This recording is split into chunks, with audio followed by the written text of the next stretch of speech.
Entonces vamos a ver un tema muy especial en esta mañana. Tiene como título Nicodemo, de religioso a adorador.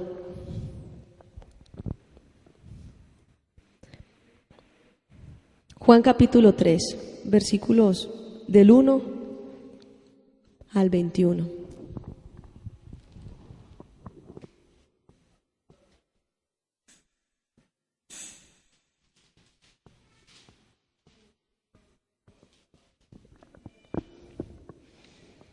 Había un hombre llamado Nicodemo, que era de los fariseos y líder importante de los judíos.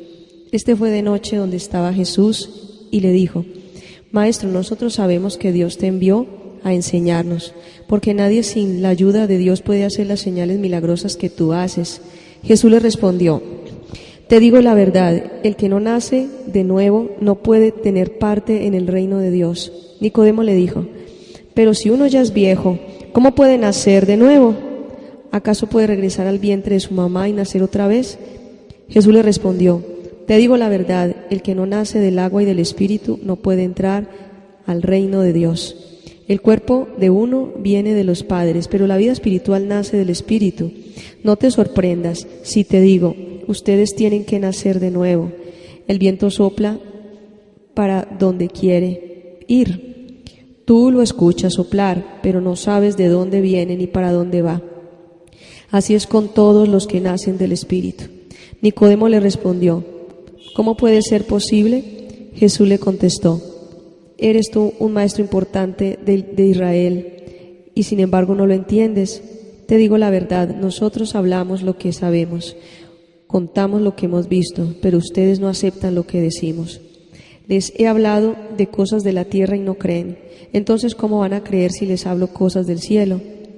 El único que ha subido al cielo es el que bajó del cielo, el Hijo del Hombre. Así como Moisés levantó una serpiente de metal en el desierto, así tiene que ser levantado el Hijo del Hombre, para que todo el que en él crea tenga vida eterna.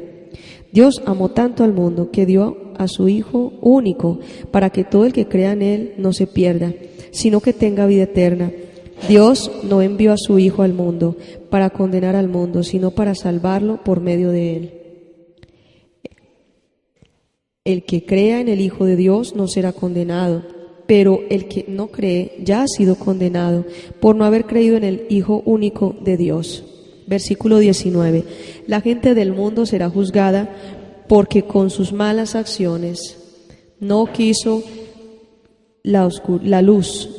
Con sus malas acciones no quiso la luz que vino al mundo, sino que prefirió la oscuridad. Todo el que odia la luz no se acerca a ella, porque la luz muestra todo lo malo que ha hecho. Pero el que practica la verdad se acerca a la luz para que muestre que sus hechos se hicieron por obra de Dios. Amén. Entonces, este es un encuentro interesante entre un hombre que conocía la Escritura desde muy niño y el Señor. Este es un encuentro bien importante. Yo siempre he estado muy inquieta en relación con cómo estos hombres de Dios, como Pedro, Pablo, Juan, el apóstol Pedro, Simón, José, o sea, cómo cada uno de ellos, la obra que Dios hizo en cada uno de ellos, cómo Dios transformó su vida, cómo Dios transformó un hombre como Mateo, que era recaudador de impuestos, y cómo el Señor hizo esa obra en él. Quise investigar más acerca de la vida de Nicodemo en detalle, cómo vivía, cómo era su estilo de vida y específicamente qué fue lo que ocasionó en Nicodemo esa transformación. Nicodemo, definitivamente en este pasaje de la Escritura, que fue como la entrevista que él tuvo con Jesús y quedó por escrito como testimonio. Y era evidente que era un hombre que conocía la Escritura, conocía las Sagradas Escrituras, sin embargo, desconocía el Espíritu Santo. Para él el Espíritu Santo era algo desconocido y mucho menos sabía acerca de lo que significaba ser engendrado por el Espíritu. Nicodemo era un hombre judío que tuvo un diálogo profundo con Jesús. Él era un fariseo rico de la época, maestro en Israel, y era también miembro del Sanedrín. El Sanedrín era un tribunal supremo de judíos, dirigido por un sumo sacerdote y un grupo de jueces. Esos jueces eran de la misma sociedad judía, básicamente eran aristócratas, eran nobles, eran personas muy importantes de la sociedad judía, entre los cuales habían sacerdotes y habían también gentes prestantes de la época, lo que se llaman laicos, las personas que no presentan oficios religiosos, pero eran políticamente y a nivel económico eran personas muy influyentes en la época. Ellos definían en el Sanedrín lo que eran los calendarios de las fiestas en el año, definían cómo se hacían las cosas, tenían la función también de elaborar y aprobar las leyes, juzgaban los delitos, aún juzgaban los falsos profetas, determinaban las condenas a muerte, aún por ejemplo también ellos determinaban, pero a pesar de que legislaban y que tenían este poder, pues ellos no podían moverse libremente del todo por cuanto estaban dominados por Roma. Entonces muchas de las decisiones, no todas, pero sí de pronto las decisiones más fuertes o más delicadas debían consultarlas con el gobernador romano que hubiese establecido allí en Israel. Eso era lo que pasaba con Nicodemo. También estuve investigando acerca de lo que significaba ser un fariseo. ¿Qué era ser un fariseo? Porque en la Escritura siempre, a uno le enseñan siempre que el fariseo, que es un hombre religioso, que los fariseos fueron los responsables de la crucifixión del Señor Jesucristo, que fariseo también se utiliza ese término para determinar a alguien que es mentiroso, que es hipócrita, que es traidor, exacto. Pero investigando más a fondo acerca de lo que es fariseo, la palabra fariseo viene del hebreo perusim, que significa separado o separar. Era realmente una comunidad judía muy sectaria, que se caracterizaba por observar con austeridad y rigor la ley de Moisés. En los tiempos de Jesús, ellos eran como la forma dominante de la religión hebrea, eran como de todas las diferentes corrientes religiosas, ellos eran como la más dominante en la época. El origen de este grupo fue en el siglo III, antes de Cristo. Su principal función era la enseñanza en las sinagogas, la educación a los niños, y también participaban hacían esfuerzos por la predicación de la palabra en tribus paganas. Ellos a nivel de la predicación de la Sagrada Escritura eran personas muy influyentes en Israel, eran como los que se consideraba que eran los que daban la orientación al pueblo de Israel para acercarse a Dios, para instruir al pueblo. Y inclusive muchas veces se llegó a creer al interior de la comunidad judía que si no fuera por la instrucción de los fariseos, el pueblo se perdía. O sea, que el pueblo se perdía del camino de Dios o no podía ser salvo si no fuera por la instrucción de los fariseos. Y por eso la labor de los fariseos llegó a convertirse casi que en algo admirado y casi que un sustituto de la gloria de Dios, de la presencia de Dios. Por eso el Señor Jesucristo les habló muy duramente. En Mateo capítulo 23 hay una parte donde Jesús les dice hipócritas y empieza a decirles muchas cosas, y el resumen es como esa jactancia de los fariseos de que gracias a ellos la gente era salva por la teología, por la doctrina que ellos predicaban. Al interior de los fariseos se desarrolló un profundo nacionalismo, sobre la base de que la descendencia de Abraham es la que los llevó a ellos a la salvación, por ser linaje de Abraham directo. Y eso los llevaba a ellos a excluir definitivamente a otras naciones, a excluir a los gentiles, a la gente de otra raza.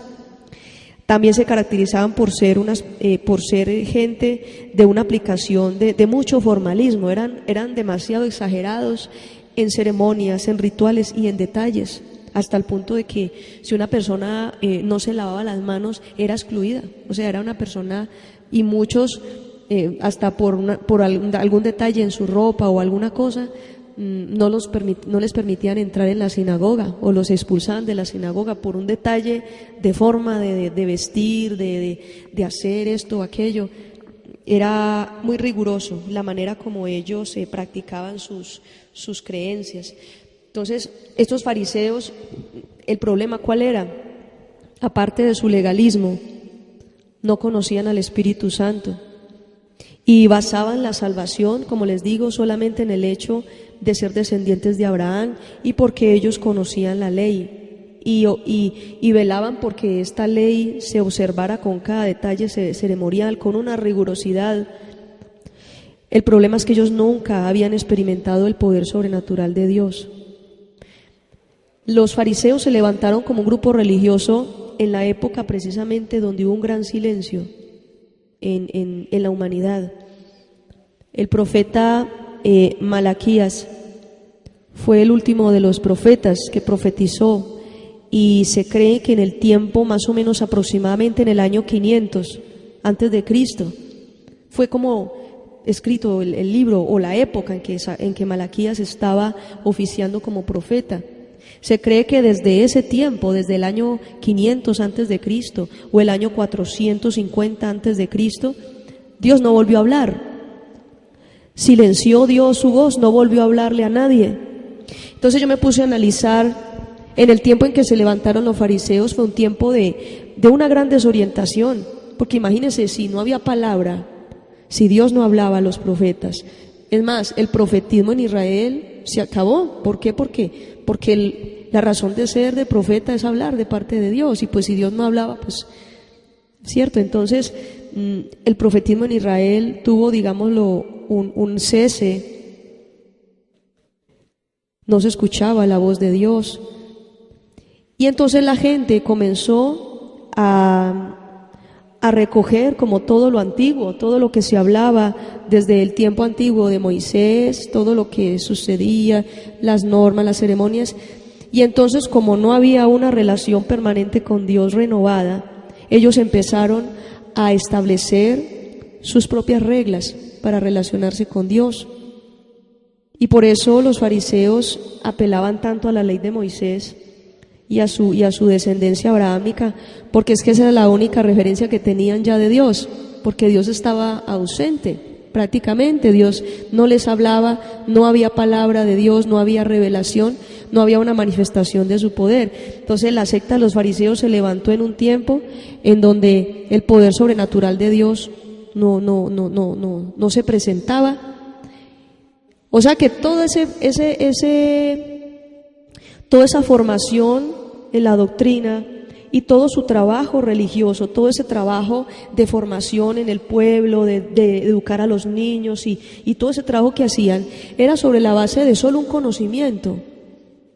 Como decía Job en el capítulo 42, de oídas te había oído. O sea que los fariseos eran una secta que realizaba un trabajo, le hablaban a la gente de Dios, pero solo lo habían oído de oídas.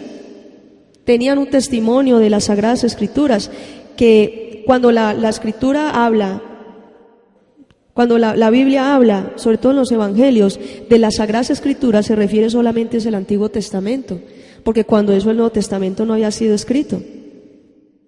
Entonces se basaban solo en el Antiguo Testamento. Entonces imagínense cómo eran de rigurosos. Hoy en día que hay tantos grupos religiosos como los pentecostales, testigos de Jehová, la luz del mundo, y en general los de la corriente de solo Jesús, el unitarismo, todos los que dicen que Dios es uno, que no creen en la Trinidad de Dios, y etcétera, etcétera. Estos israelitas, los judaizantes, todas esas personas que se apegan a la ley de Moisés y que no han conocido la gracia ni la revelación de verdaderamente la salvación por fe, son personas son grupos religiosos que vienen de allí, de los fariseos. Y los fariseos llamaban a las manifestaciones del Espíritu como actos de Satanás. ¿Te acuerdas que les decía Jesús, que por Belcebú está echando fuera demonios? Le llaman a las manifestaciones del Espíritu Santo actos de Satanás. Hoy en día uno ve muchos grupos religiosos y mucha gente que critica el hablar en lenguas, que dicen que hoy en día no, que eso de hablar en lenguas, que eso no, que eso era en los tiempos de los apóstoles. Claro que hoy sí, porque el Dios que adoraron los apóstoles es el mismo Dios que adoramos hoy en día. Y no, una vez una persona que le estuve evangelizando me decía que hoy en día ya los milagros no, ni las sanidades. Yo no sé qué tipo de evangelio le predicaron y yo no sé cuál es la base de su fe, no lo entiendo. En su tiempo, miren, en el tiempo de los fariseos habían tantos problemas de origen espiritual. Pues imaginen, si no estaba la presencia de Dios, el poder sobrenatural de Dios, uno como ser humano predicando el evangelio, ¿qué podía hacer? Y en esa época habían tantos problemas, pero estaban atrapados en un esquema ideológico. No tenían solución para los enfermos, ni para los endemoniados. Entonces, en su esfuerzo personal y su conocimiento intelectual de la Escritura, ellos trataban de ayudar a la gente. Usted imagina un fariseo explicándole a una persona acerca de qué tema, de la resurrección de los muertos, por ejemplo, de la venida la resurrección de los muertos, sobre todo que los fariseos eran muy enfáticos en hablar sobre la resurrección de los muertos. Y hablando de la resurrección de los muertos y que la persona se empezaba ya a manifestarle un demonio, a echar espuma por la boca y a torcer los ojos y a hacer quién sabe qué cosas, ¿qué haría un fariseo? En ese momento yo me imaginaba, no, pues él, ¿qué haría? Se iría o algo, porque no tenían la solución.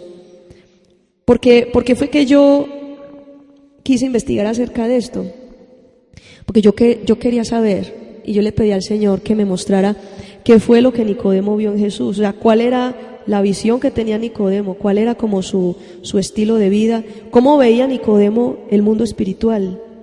Porque es que cuando tuve esa entrevista con Jesús, eso fue un choque, eso fue todo un choque. ¿El que vio en Jesús? Vamos a San Juan capítulo 2.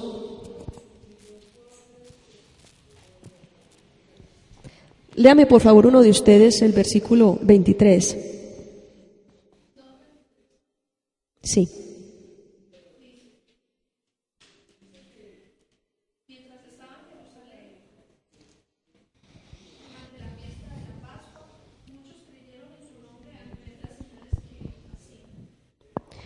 Entonces, mire, antes de esa entrevista que Nicodemo tuvo con Jesús, antes que Nicodemo fuera a buscar a Jesús de noche al escondido, antes de eso, dice la Escritura en San Juan capítulo 2, sobre todo el versículo 13 en adelante, que Jesús llegó a Jerusalén. Una de las cosas primeras que hizo Jesús fue voltear las mesas de los comerciantes y exhortó y dijo que la casa de Dios la habían convertido en cueva de ladrones y volcó las mesas y bueno, mejor dicho, y los fariseos estaban supremamente disgustados con él, todos los comerciantes, toda la gente se levantó en contra de él. Luego coge y voltea y le dice fuerte a uno de los que casi que aparentaba que lo iba como a matar. Le dice en el versículo 19, destruyan este templo y lo volveré a construir en 3 días. Pero él no estaba hablando del templo como tal, está hablando era de su cuerpo. Y todo eso, o sea, yo me imaginaba, ¿sabe yo qué veía? Yo me imaginaba a Nicodemo, escondido así como detrás de las columnas del templo, viendo todo y escuchando todo lo que hizo Jesús, cómo volteó las mesas de los comerciantes, cómo se enfrentó a los fariseos, cómo habló con esa autoridad, cómo dijo que este templo lo levantaría en 3 días. Luego cuando se acercó y empezó a hablarle a las personas en la sinagoga y empezó a sanar personas por aquí, por allí, empezó a echar fuera demonios y empezó a manifestarse un poder tan grande. Y yo me imagino a este hombre así como detrás de una columna, escondidito, y mirando todo lo que había pasado, y analizando todo lo que había pasado. Y luego entonces no se aguanta este hombre, y de noche fue y lo buscó. Él definitivamente vio en Jerusalén a un hombre excepcional, de que de una forma contundente se enfrentaba a la clase religiosa de la época, sanaba enfermos, echaba fuera demonios. Su palabra era diferente a la que el mismo Nicodemo predicaba. Dice, pero ¿quién es este hombre que predica hasta diferente como predicamos nosotros? Que los fariseos tenían una formación muy rigurosa hasta de cómo preparar un mensaje y todo. Les programaban hasta cómo tenía que preparar la enseñanza, cosa que a veces hoy en día también se ve aún en algunos institutos teológicos. Y me parece muy curioso porque dice en San Juan capítulo 3, en el 2 dice: Maestro, nosotros sabemos que Dios te envió a enseñarnos, porque nadie sin la ayuda de Dios puede hacer las señales milagrosas que tú haces. Dice, nosotros sabemos, o sea que no era él el único que lo espiaba. ¿Sabe cuál era uno de los que también estaba ahí pendiente? José de Arimatea. La Escritura menciona a José de Arimatea y Nicodemo como que eran muy allegados. Aún más adelante, en la sepultura del Señor Jesucristo, ellos tuvieron mucho que ver. Entonces, ¿por qué este hombre predicaba diferente? Empezó Jesús en esa noche que se entrevistaron, como habla ahí San Juan capítulo 3. Le dio una enseñanza Jesús a Nicodemo. No se sabe cuánto duró la entrevista con Nicodemo, pero esa enseñanza, esa palabra que Jesús le dio a Nicodemo, quebró totalmente sus convicciones y esquemas. Le habló de un nuevo nacimiento, algo que era desconocido para él. Él no sabía ni quién era el Espíritu Santo. Le habló del amor de Dios, la misericordia por encima de la observancia de una ley. Dice, tanto amó Dios al mundo que ha dado a su Hijo único. Entonces le presentaba también la venida del Mesías como un plan profético de Dios. Le habló de la salvación como un acto soberano de Dios, no por cumplir una ley. Dice, para que todo aquel que en él cree no se pierda. No le dijo, mire Nicodemo, usted va a ser salvo porque es hijo de Abraham o porque sabe mucha escritura. Le dijo, no, aquí se salva es el que cree en el Hijo de Dios. A Nicodemo se le revolvió todo, se le revolucionó todo cuando Jesús le habló acerca de la fe, que realmente la fe era el camino a la salvación, desbaratándole todo su centro de confianza. Nicodemo pensaba que era muy buena persona por seguir una religión, por hacer buenas obras, por ser un riguroso seguidor de la ley, de la secta fariseica. También Jesús le habló acerca de la verdad, no como un conocimiento intelectual, sino que entendiendo su origen espiritual, la palabra que da vida, no solamente la que es letra muerta, la que simplemente como información. Entonces Nicodemo se dio cuenta que la verdad, como la predicaba Jesús, era diferente a como ellos predicaban, porque esa palabra que predicaba Jesús traía vida, traía poder de Dios manifestado.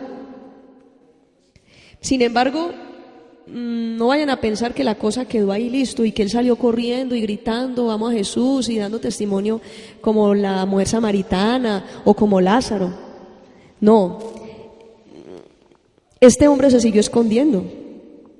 Vamos a San Juan capítulo 7. Eso me llama mucho la atención de la personalidad de Nicodemo.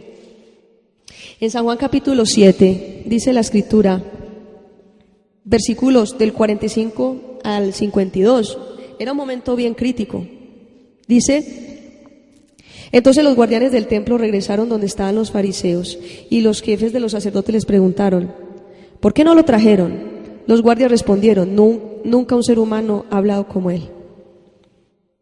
Los fariseos les dijeron, así que también los engañó a ustedes. ¿Acaso alguno de los líderes y de los fariseos ha creído en él? Pero esta gente no sabe la ley, esta gente que no sabe la ley está bajo maldición.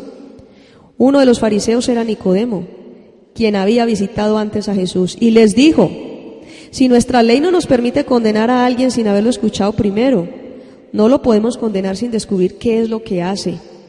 Ellos le contestaron: ¿eres tú también de Galilea? Estudia las Escrituras y verás que ningún profeta viene de Galilea.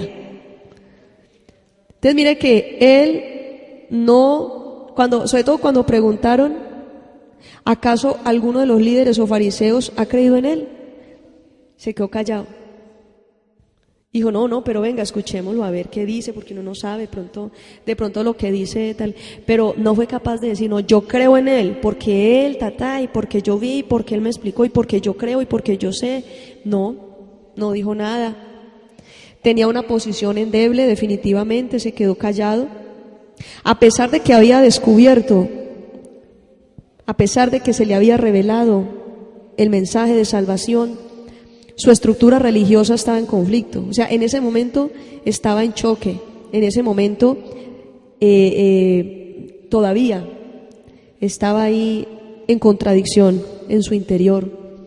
Porque es que estamos hablando, hermanos, de una formación religiosa de toda la vida. ¿Cuántos años tendría por ahí Nicodemo? Por ahí 50, 60 años. Era un hombre, o 70. O sea, era un hombre, para estar en Sanedrín, era un anciano. Y un hombre cambiar su estructura y su manera de pensar, todo lo que ha pensado durante 70 años de vida, y más todo lo que tenía que perder, su posición, su reconocimiento, todo lo que era bien complicado, era bien tremendo todo lo que estaba sucediendo en el interior de Nicodemo. Pero su verdadera conversión, que fue como el versículo al que primero Dios me llevó, y desde donde partí con toda esta investigación, fue San Juan capítulo 19, versículo 39. Vamos allí.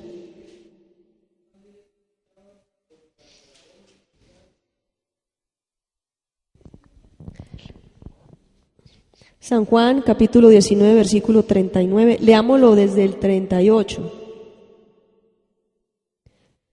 38 y 39, San Juan capítulo 19. ¿Cómo dice ahí, Paula? Después de esto, José de Arimatea le pidió a Pilato el cuerpo de Jesús. José era discípulo de Jesús, aunque en secreto por miedo de los judíos. Con el permiso de Pilato pidió retiró su cuerpo. También Nicodemo, el que antes había visto a Jesús de noche, llegó con unos 34 kilos de una mezcla de mirra y aloe. Ambos tomaron el cuerpo de Jesús y, conforme a la costumbre judía de dar sepultura, lo envolvieron en vendas con las especias aromáticas. En el lugar donde crucificaron a Jesús había un huerto, y en el huerto un sepulcro nuevo en el que todavía no se había sepultado nadie. Amén. Entonces mire que aparecieron los que se escondían, ¿cierto? Salieron a la luz.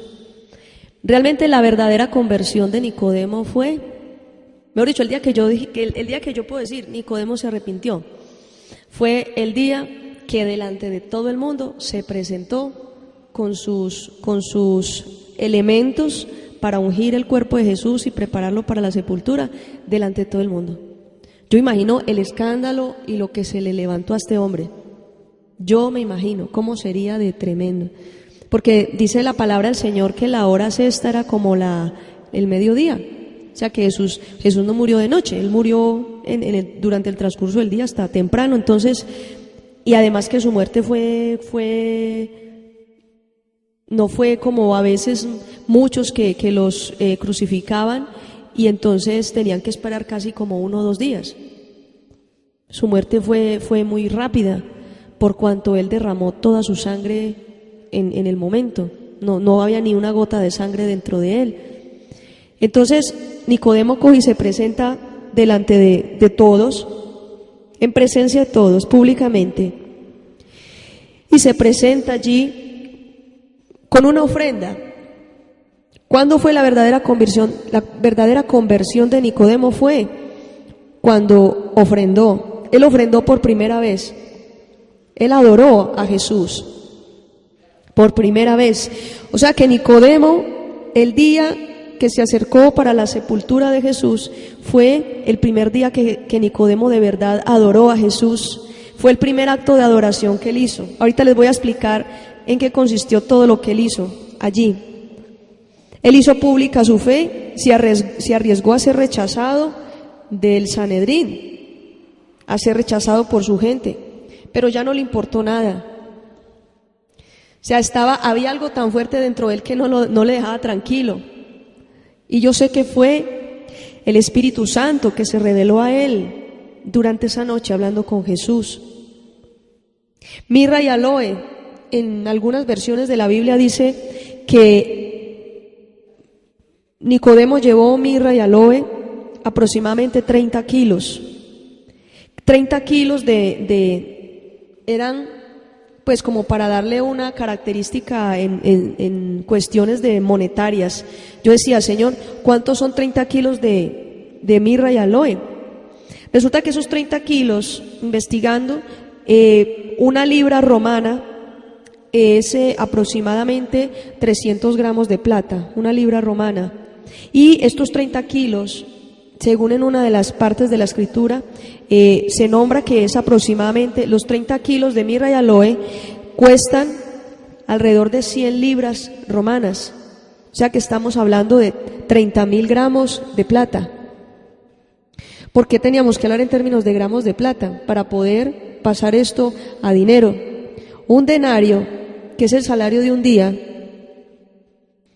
equivale a 4 gramos de plata. Si nosotros vamos a hablar del año 2013, porque yo quería, a este tiempo de hoy, ¿cuánto podría uno decir que ofrendó Nicodemo? Tomando un día de salario mínimo del año 2013, no integral, ni con auxilio de transporte, nada, sino el mero 19.650 pesos, haciendo una regla de 3, sabiendo que estos 4 gramos de plata, que era un día de salario, equivalían a 19.650 pesos colombianos. 30.000 gramos de plata, ¿cuánto equivalía? Esto aproximadamente es 148 millones de pesos, sin contar de salario integral, porque si realmente fuera con la rigurosidad de lo que era un denario en aquella época, esto podía ascender a 150 millones, o sea que Nicodemo se presentó delante de los soldados romanos, delante de los sacerdotes, delante de todo el Sanedrín, delante de todo el pueblo. Se presentó, no se sabe si era un bulto, un costalado, quién sabe con qué, avaluado en 150 millones de pesos. Invirtió 150 millones de pesos por un momento para ungir el cuerpo de Jesús en ese momento, en ese día. Aunque eso no es importante realmente, lo importante fue la conversión. Pero quiero especificarles a ustedes que la misma conversión de Nicodemo lo lleva a él a presentar una ofrenda. Y fue el primer día que Nicodemo adoró verdaderamente a Jesús. Esto solamente era para ungir su cuerpo en aquella ocasión. Pero la Escritura registra que al tercer día fueron las mujeres a buscarlo y también habla de muchos discípulos que estaban allí, etcétera, etcétera. Y uno sabe que José de Arimatea y Nicodemo ya estaban ahí incluidos dentro de, como se le dice, dentro del combo, ya estaban allí, hacían parte del camino, de los que seguían a Jesús. Ungir el cuerpo era señal de respeto y honra, así como también una manera de mitigar el hedor del cadáver. Esto es diferente a las técnicas egipcias de embalsamamiento, porque ahí hay inclusive documentos y hay libros y hay como descripciones de gente perversa que dice que vea que a Jesús también se le rendía, que los israelitas también rendían culto a los muertos, que porque a Jesús le prepararon el cuerpo, pero realmente lo que se buscaba con eso no era preservar el cuerpo, porque los egipcios lo que hacían era esa técnica de momificación e insertarle una serie de elementos, porque creían en la vida después de la muerte y que tenían que el cuerpo del difunto tenía que estar tan conservado por miles y miles y miles de años para pasar a la otra vida y tener su cuerpo y común y corriente. Esa es la creencia de los egipcios y aún todavía. Por eso enterraban a sus faraones y enterraban a sus líderes con ropa, con riquezas, y hasta enterraban a la mujer, los hijos y a los sirvientes, a todo el mundo lo enterraban ahí vivos, junto con ellos. Eso es aberrante, eso es diabólico, eso es pagano. Entonces, lo que se hizo con Jesús no fue embalsamamiento. Eso sí, era importante que ustedes lo tuvieran claro. Entonces, la adoración y la rendición de su corazón le permitió a Nicodemo conocer realmente al Espíritu Santo. Yo, según lo que entendí de todo esto que había analizado, el verdadero día de la conversión de Nicodemo fue ese. Y verdaderamente ese día fue que él recibió el Espíritu Santo.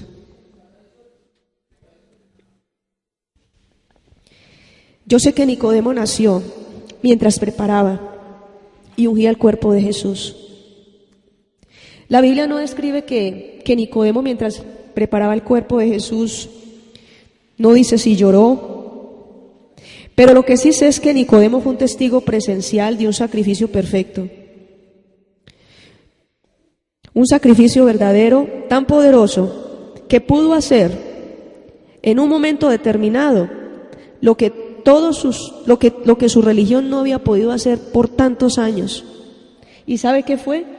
Reconciliar a los hombres con Dios. Cierren sus ojos y vamos a orar. Vamos a orar al Señor. Ahora entiende uno por qué fue que Nicodemo se arrepintió.